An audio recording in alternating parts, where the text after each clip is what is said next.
So the way that I like to frame this as kind of a starter for you to kind of start thinking about this is these ultra marathons are low intensity in most cases. It's pretty rare that we're racing in the moderate and high intensities during these events. They're oftentimes spent mostly in low intensity. So if we do look at population level data, we know that at your aerobic threshold, which is basically that spot where you cross over from your easy to your moderate intensity, someone following a moderate to high carbohydrate diet is going to be burning about 50-50 in terms of carbohydrates and fats.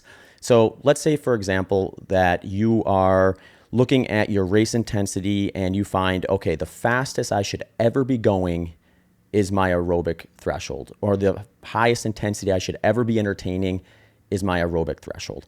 So then you also look and say this person is following a moderate to high carbohydrate diet.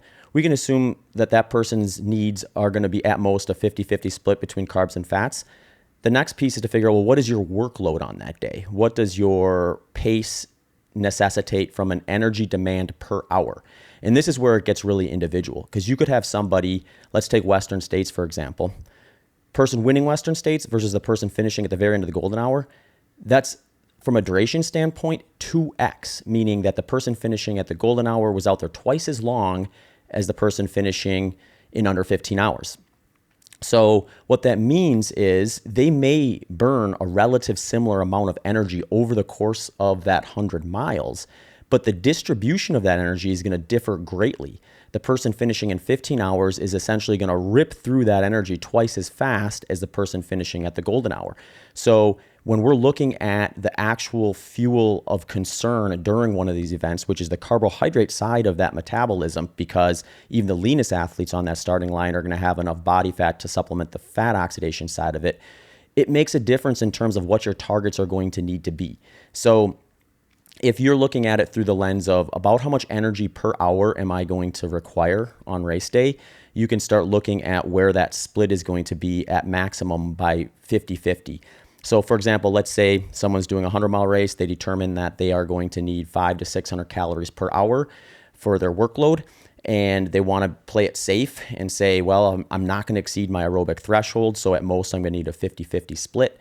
That person would want to be targeting somewhere between 250 to 300 calories of carbohydrate per hour if they want to completely defend the carbohydrate side of that equation. So what that gives them is a very specific amount of carbohydrate to be practicing in their training so that they know what to expect from it and they know how to kind of properly implement it. And then when they get to the end stages, because they had a proper timeline and they can practice their ultra-specific long run, they can really run that process through the gauntlet and make sure that it's going to work well for them, not only just early on in a run, but in some of these later stages of longer runs and outings that may have variances in temperature, which can impact how your body actually digests and prefers different fuel sources.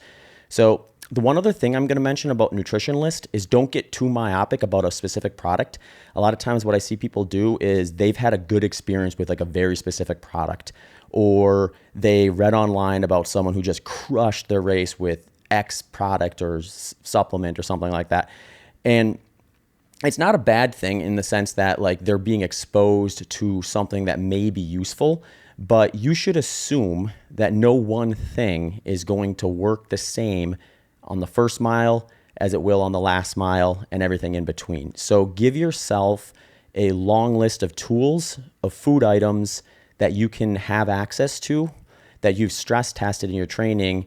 So when you get to that point where you're craving something specific or something that you thought would work all day, every day stops working, you have other options and you're not sitting there scrambling and just throwing stuff up against the wall, hoping for the best. So some general protocols to start with this is kind of sports products versus solid foods. So sports products are going to be like your liquids, your gels, your gummies, things that are kind of designed and formulated in a way that's going to optimize digestion. Essentially, they're going to hit your system and get processed quickly and used about as efficiently as you can imagine. And all these sports companies are in the labs testing these things to make sure that, you know, they're not going to be something that's going to hopefully cause you a digestive issue. And you can lean on their research to some degree and practice with those things as like one of the parts of your fueling strategy. Next would be solid food options. So getting something that's like just a little more substantial, so but still carbohydrate based and easy to digest in most cases, minus people that are doing like more of a strict ketogenic diet or a very low carbohydrate diet where you may be abstaining from carbohydrates for the most part. This is going to fit along the lines of like what I was talking about before, where your replacement needs are going to be on the carbohydrate side versus the fat side due to our body's ability to store those different macronutrients. So thinking of the solid food option, a lot of times I like to look at how can I differ this as much as possible from my sports products? So since sports products tend to be more liquid, more gel, more gummy, more sweet type flavors, I like to make the solid food option kind of contrast that. Maybe something crunchy, salty, savory, things like crackers, pretzels, chips, that sort of thing. Can be very useful in that situation. There'll be people who will do things as substantial as like sandwiches, or, you'll see people eat anything basically at these ultra marathons, like quesadillas, pizzas, avocado toast, all sorts of stuff. So it is something where when you're building this out, sometimes a starting point can be, what is a solid food option that's easily digestible that I already have kind of in my dietary pattern? Because it stands to reason that your body has gotten somewhat accustomed to digesting that already. So taking it one step further and embedding it into your long run fueling strategy and your race day practice fueling strategy is maybe going to be a little bit of an easier transition. But ultimately, I think just having some options to practice and confirm, does this work for me? Do I actually crave this? Is this something that is going to be useful? Is good practice.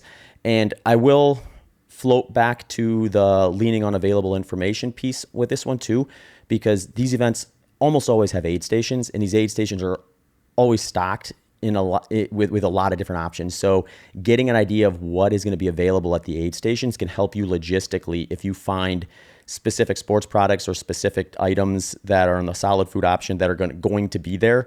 And you decide, okay, well, I'm going to practice with those because that eliminates me having to bring everything I would need to the race day, because I know at every aid station I go through, I'm going to have access to that. So sometimes that's a really good starting point if you're looking for like, well, where do I even start with all these products? Is pick your goal event, see what they have at their aid stations. If it makes no difference to you, then start building your fueling strategy maybe around that stuff, because it's going to be, again, a logistical hurdle you don't have to worry about quite so much. If it ends up not working, don't freak out. You can obviously just bring your own stuff in a lot of cases, fill drop bags. If you have a crew, bring it there to some degree with all the packs, vests, and different carrying things you have. You can bring a lot of stuff in those too. So if there are products, I know I have products that are very specific to me that I like that aren't oftentimes at aid stations that I know I'm going to want to have to some capacity in a race. And those ones I'll just plan ahead for to have with me on my person, with crew, in drop bags and stuff like that. So just planning ahead is going to be the name of the game with this.